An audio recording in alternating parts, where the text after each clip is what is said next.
الوصفة اللي قدامكم ديت من أكتر الوصفات اللي كان نفسي أجربها من زمان، الصراحة باين من شكلها إن هي حاجة كده لذيذة وشكلها حلو قوي، وكمان لما بحثت عنها اكتشفت إن هي عبارة عن دونتس لكن بشكل مختلف شوية، وكمان باين من الشكل إن هي حاجة خرافية ومتحمس إن أجربها الصراحة. كل اللي عايزه منك تعمل لايك وفولو، ويلا بينا نبدأ الفيديو بتاعنا. وهنبدأ دلوقتي في أول مكون معانا، هنحتاج نص كوباية حليب، وهنحتاج معلقتين سكر، وهنحتاج معلقة خميرة فورية.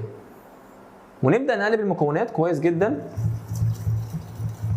وبعد ما نقلب المكونات هنحتاج بيضة، وهنحتاج معلقة زيت، وهنبدأ نقلب برضو المكونات كويس جدا.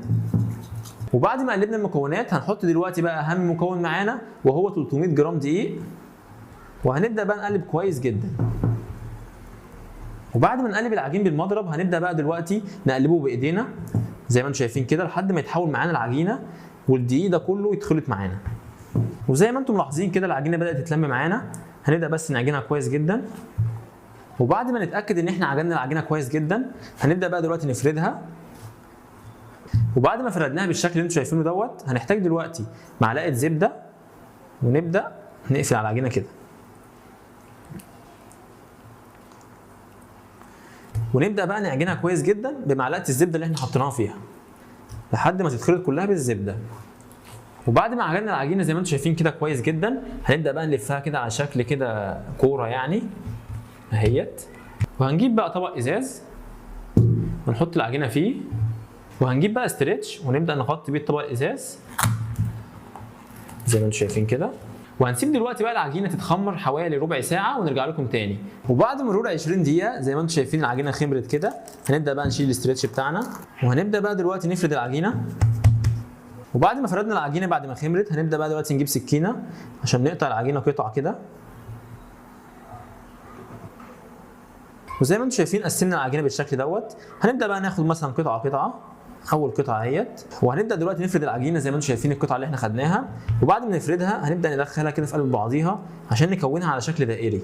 بصوا كده بالشكل دوت كده. وبعد ما نلفها كويس جدا كده هناخدها ونبدا نكورها واحده واحده بالشكل ده،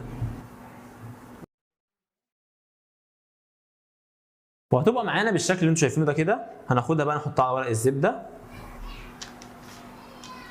وبعد ما قطعنا عجينه الدونتس زي ما انتم شايفين كده، دلوقتي بقى هنيجي اخر خطوه معانا، هنجيب ستريتش وهنبدا دلوقتي نغطي بقى العجينه اخر مره عشان نسيبها برده تتخمر تاني.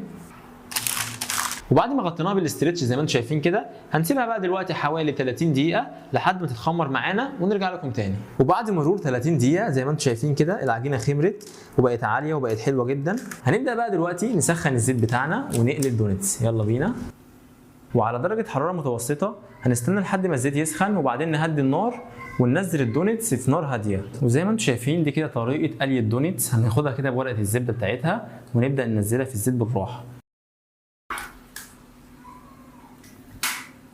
هنستنى بقى لحد ما الوش دوت يحمر وبعدين نقلبه على الوش التاني. وهنبدا دلوقتي نقلب كده نشوف الوش احمر ولا لا. وزي ما انتم شايفين كده خد اللون الذهبي اهوت. هنبدا بقى نقلب كده كله. وزي ما انتم شايفين دي كده النتيجه اللي احنا وصلنا لها. هو ده كده الدونتس بعد ما قليناه. دلوقتي هنجيب الدونتس ونجيب معلقه، وبظهر المعلقه كده هنبدا ان احنا نفتح فتحه كده في الدونتس زي ما انتم شايفين كده، وهنبدا نجوف الداخل البطن بتاعتها من جوه. هنبدا نوسع في الدونتس من جوه.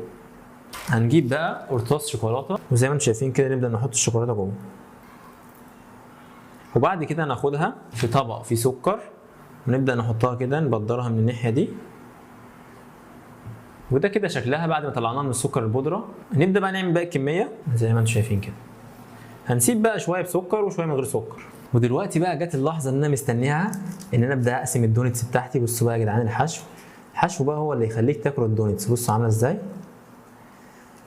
اوه بصوا مليئه بالشوكولاته من الداخل. حاجه بقى تاكل كده وتدعي لي. شايفين يا جدعان الحشو جامده جدا، واحلى حاجه ان هي مستويه من جوه ومش عجين ولا اي حاجه خالص. الصراحه وصفه جامده جدا والحمد لله نجحت معانا. يلا بينا بقى دلوقتي ندوق ونشوف الطعم عامل ازاي. بسم الله. عايز اقول لكم ان الطعم كلمه خرافي دي قليله عليه قوي.